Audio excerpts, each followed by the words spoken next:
नमस्कार। आज हम एक बहुत ही गहरे और शायद हम सबके जीवन से कहीं ना कहीं जुड़े विषय पर बात करने वाले हैं। अपराध बोध, माफी और कैसे वो अपनी गलतियों से ऊपर उठकर खुद को बदल सकता है। हाँ बिल्कुल। हमारे पास डॉक्टर दीपक ठाकुर, जो एक क्लिनिकल साइकोलॉजिस्ट हैं, उनके द्वारा लिखा गया एक बेहतरीन सारांश है। ये अरिंदम चक्रवर्ती की किताब द प्राइस ऑफ रिडेम्पशन के मुख्य विचारों पर आधारित है। तो आज हमारी कोशिश रहेगी कि इस किताब में जो मनोवैज्ञानिक और आध्यात्मिक परतें हैं उन्हें खोलकर समझें। बिल्कुल। कैसे अतीत का बोझ हमें रोकता है और कैसे हम उस बोझ से निकलकर एक नई शुरुआत कर सकते हैं। ये सिर्फ किताबी बातें नहीं है, मुझे लगता। नहीं, ये जिंदगी जीने के तरीके से जुड़ी हैं। हमारा मकसद है उन सच्चाइयों को छूना जो हमें अपनी कमियों का सामना करने की हिम्मत देती हैं।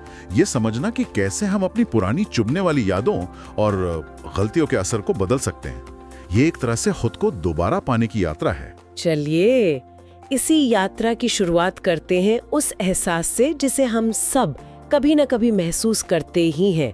अतीत का बोझ, वो पछतावा, वो अधूरी बातें रह जाती हैं, वो फैसले जिन पर आज हमें अफसोस होता है।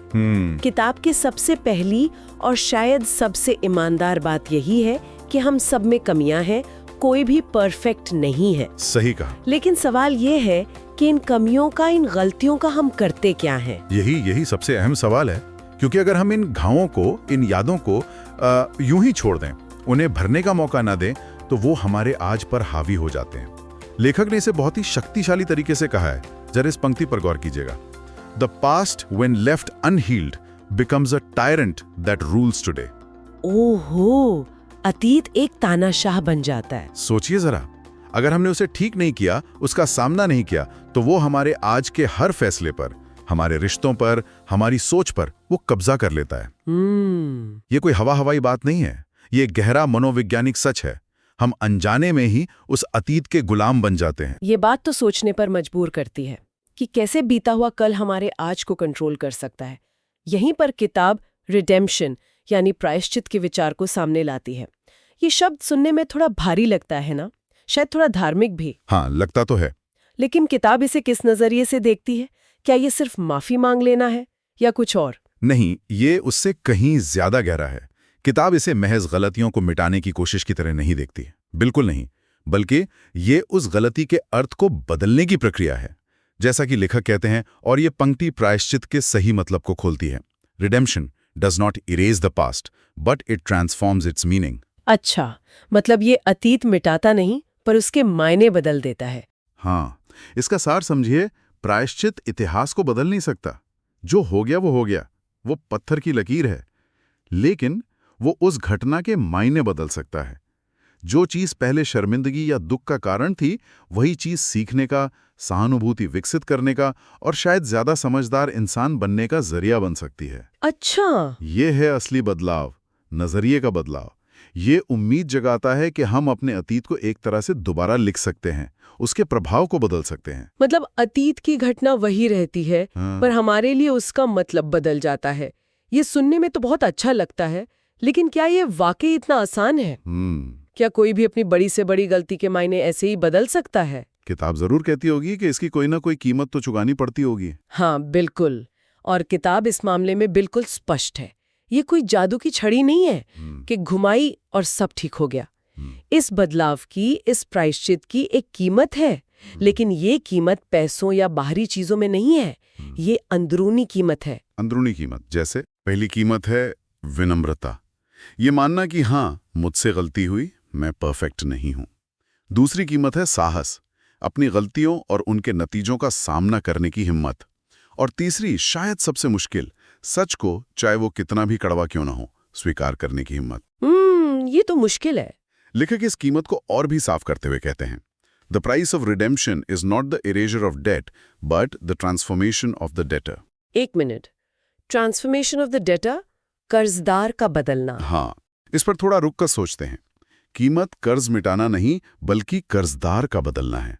मतलब जोर बाहरी हिसाब किताब बराबर करने पर नहीं है, असली चीज है अंदरूनी बदलाव। अच्छा, क्या आप उस अनुभव से गुजरकर एक अलग, बेहतर इंसान बने? क्या आपने उस गलती से सीखा, प्रायश्चित तब होता है जब गलती करने वाला इंसान वो खुद बदल जाता है। उसकी सोच, उसके मूल्य, उसका व्यवहार, सब में एक गहरा परिवर्तन आता है। ये बहुत ही शक्तिशाली विचार है। इसका मतलब हुआ कि हमारे जीवन में जो चोट के निशान हैं, जो गलतियों या मुश्किलों से बने स्कार्स हैं, वो मिटते नहीं हैं। नहीं, वो नहीं मिटते। लेकिन प्रायश्चित की इस प्रक्रिया से गुजरने के बाद वो शर्मिंदगी की निशानी नहीं रहते। वो शायद इस बात का सबूत बन जाते हैं कि हमने मुश्किलों का सामना किया, हम गिरे, पर हम फिर उठे, शायद पहले से ज्यादा मजबूत होकर। बिल्कुल। किताब में एक पंक्ति है जो शायद इसी बात को दर्शाती है। Every fall is a chance to rise stronger, every scar a reminder of survival. वाह। यानी हर ठोकर, हर गिरावट एक मौका है पहले से ज्यादा ताकत के साथ उठने का, और हर जख्म का निशान सिर्फ दर्द की याद नहीं, बल्कि इस बात की गवाही है कि हम जिंदा रहे, हमने संघर्ष किया, हमने हार नहीं मानी। सही।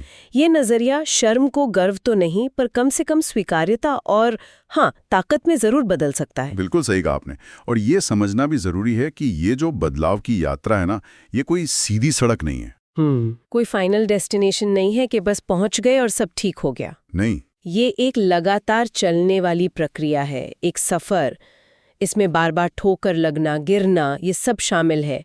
फिर हिम्मत जुटाकर उठना, अपनी कमियों को पहचानना, उनसे सीखना, और धीरे धीरे अपने जीवन की कहानी को एक नए नजरिए से, ज्यादा ईमानदारी और उम्मीद के साथ दोबारा लिखना, ये सब इसमें शामिल है। तो मतलब असली जीत कभी न गिरने में नहीं है ही नहीं, क्योंकि वो तो इंसान के लिए मुमकिन ही नहीं है। हाँ। असली जीत तो हर बार गिरने के बाद उठ खड़े होने की इच्छा शक्ति और क्षमता में है। लेखक इसी बात पर जोर देते हैं, the greatest victory is not in never falling but in rising each time we fall. महानता इसमें नहीं कि हम कभी असफल ही ना हो, बल्कि इसमें है कि हर असफलता के बाद, हर गिरावट के बाद हम फिर से खड़े होने का हौसला रखें। यही जुझारूपन, यही लचीलापन, जिसे अंग्रेजी में रेजिलियंस कहते हैं, यही प्रायश्चित की आत्मा है। ये दिखाता है कि हम टूटे नहीं हैं, बल्कि सीख रहे हैं और बढ़ रहे हैं। इस पूरे सफर में, इस गिरने और उठने के चक्र में एक और चीज है जो बहुत मायने रखती है, जिसके बिना शायद ये सफर पूरा ही ना हो पाए। हाँ। वो है माफी, फॉरगिवनेस। दूसरों को माफ करना तो अपनी जगह है ही, ताकि हम कड़वाहट और गुस्से के बोझ से आजाद हो सकें। बिल्कुल। पर किताब शायद इस बात पर ज्यादा जोर देती है कि खुद को माफ करना कितना जरूरी है, और ये अक्सर सबसे मुश्किल काम होता है ना? ये सचमुच बहुत बड़ी चुनौती है। हम दूसरों की गलतियों को शायद फिर भी माफ कर दें, लेकिन अपनी गलतियों के लिए खुद को कोसते रहना, खुद को सजा देते रहना, ये बहुत आम है। हाँ, करते हैं लोग ऐसा। हम अनजाने में ही अपने चारों ओर एक अदृश्य कैद बना लेते हैं। किताब इस खतरे के बारे में बहुत गंभीरता से आगाह करती है। लेखक लिखते हैं, He who refuses to forgive himself builds a prison without walls. बिना दीवारों की जेल। हाँ, जरा इस तस्वीर की कल्पना कीजिए, बिना दीवारों की जेल। एक ऐसी कैद जिसमें सलाखें नहीं हैं, दीवारें नहीं हैं, लेकिन फिर भी इंसान उसमें बंद है। बाप रे! ये जेल है अपराध बोध की, शर्मिंदगी की, आत्मघृणा की, और इसे बनाने वाला कोई और नहीं, इंसान खुद है। खुद को माफ न करके वो खुद को इस जेल में बंद कर लेता है। खुद को माफ करना कमजोरी नहीं, बल्कि इस अंदरूनी कैद से बाहर निकलने की हिम्मत है।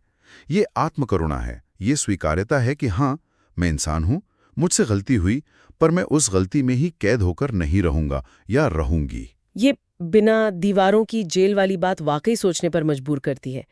अच्छा, इस किताब की एक और खास बात, जैसा कि डॉक्टर दीपक ठाकुर के सारांश में भी जिक्र है, वो है इसका संतुलन। हाँ, ये जरूरी है। ये सिर्फ गहरी आध्यात्मिक बातें या दर्शन तक सीमित नहीं है। ये अपराध बोध, आत्मस्वीकृति यानी सेल्फ एक्सेप्टेंस और माफी जैसे मुश्किल मनोवैज्ञानिक पहलुओं को भी बड़ी सहजता और गहराई से समझाती है। ऐसा लगता है कि ये मन और आत्मा दोनों को समझने की कोशिश करती है। हाँ, और यही संतुलन इसे इतना व्यवहारिक और भरोसेमंद बनाता है। ये सिर्फ ऊंची बातें नहीं करता, बल्कि उन भावनाओं से जूझने के तरीके भी सुझाता है जिनसे हम सब गुजरते हैं। और इन सब से ऊपर जो सबसे अहम चीज ये किताब देती है, वो है उम्मीद। एक गहरी, पक्की उम्मीद। उम्मीद। ये हमें यकीन दिलाती है कि चाहे हम कितना भी टूटा हुआ महसूस करें, चाहे हमें लगे कि हमारी गलतियां इतनी बड़ी हैं कि सुधर ही नहीं सकती, फिर भी बदलाव मुमकिन है। हमारा अतीत हमारी कहानी का एक हिस्सा है, लेकिन वो पूरी कहानी नहीं है। सही कहा। प्रायश्चित किसी दुखद कहानी का अंत नहीं है, बल्कि ये उस कहानी को एक नया मोड़ देने, एक नया अध्याय जोड़ने का मौका है। जैसा कि किताब का एक और बेहद शक्तिशाली संदेश है, redemption is not the end of the story but the rewriting of it. कहानी को दोबारा लिखना। हाँ, यानी प्रायश्चित कहानी का दी एंड नहीं है, बल्कि ये उस कहानी को दोबारा लिखने का मौका है। एक ऐसी कहानी जिसमें शायद दुख है, गलतियां हैं, लेकिन जिसमें सीखने की प्रक्रिया भी है, विकास भी है और भविष्य के लिए एक नई उम्मीद भी है। ये हमें अपने अतीत का मालिक बनने की ताकत देता है, ना कि उसका गुलाम बने रहने की। तो ये सारी बातें, अतीत का बोझ, प्रायश्चित का सही मतलब, उसकी कीमत, माफी की अहमियत और कहानी को दोबारा लिखने की उम्मीद, ये सब क्यों महत्वपूर्ण है? आखिरकार ये किताब या ये चर्चा हमारे रोजमर्रा के जीवन से कैसे जुड़ती है? ये इसलिए महत्वपूर्ण है क्योंकि ये सीधे सीधे हमारी अंदरूनी दुनिया, हमारी भावनाओं और संघर्षों से बात करती है। कौन है जिसने कभी पछतावा महसूस नहीं किया, शर्मिंदगी या आत्मसंदेह का अनुभव नहीं किया? ये किताब इन्हीं सार्वभौमिक मानवीय अनुभवों को संबोधित करती है और उनसे निपटने का एक रास्ता दिखाती है। सही है। ये हमें सिखाती है कि आध्यात्मिक शांति और मनोवैज्ञानिक स्वास्थ्य साथ साथ चल सकते हैं। ये याद दिलाती है कि गलतियों के बावजूद जिंदगी में हमेशा दूसरा मौका होता है। हमेशा। कोई भी अतीत इतना स्याह नहीं होता कि उसमें रोशनी की किरण ना लाई जा सके। ये उन सब के लिए गाइड की तरह काम कर सकती है जो अपने अतीत के किसी बोझ से दबे हैं या जो बस इन अवधारणाओं को बेहतर तरीके से समझना चाहते हैं। ये हमें अपनी कमजोरियों को स्वीकार करने और उन्हें अपनी ताकत में बदलने का रास्ता दिखाती है। डॉक्टर ठाकुर के सारांश का आखिरी हिस्सा भी बहुत प्रभावशाली है। वो कहते हैं कि ये किताब सिर्फ पढ़ने के लिए नहीं, ये एक आईने की तरह है जिसमें हम खुद को देख सकते हैं। हाँ, एक शिक्षक की तरह है जो हमें जिंदगी के कड़े सबक सिखाती है, और एक गाइड की तरह है जो हमें अंधेरे से उजाले की तरफ ले जा सकती है। बिल्कुल। और ये हमें एक बार फिर याद दिलाती है कि हाँ, प्रायश्चित की कीमत चुकानी पड़ती है, ईमानदारी की, साहस की, विनम्रता की कीमत। लेकिन ये कीमत वाजिब है, क्योंकि इसके बदले में जो हमें मिलता है वो बहुत कीमती है। हमें अपनी अंदरूनी आज़ादी वापस मिलती है। अपनी गरिमा का एहसास लौटता है और सबसे बड़ी बात, भविष्य के लिए एक नई ठोस उम्मीद मिलती है। तो इस गहरी और महत्वपूर्ण चर्चा के अंत में हम दोनों मिलकर यही कहना चाहेंगे, तो प्राइस ऑफ रिडेम्पशन सिर्फ एक किताब नहीं है, ये उपचार, साहस और परिवर्तन का एक मार्गदर्शक है।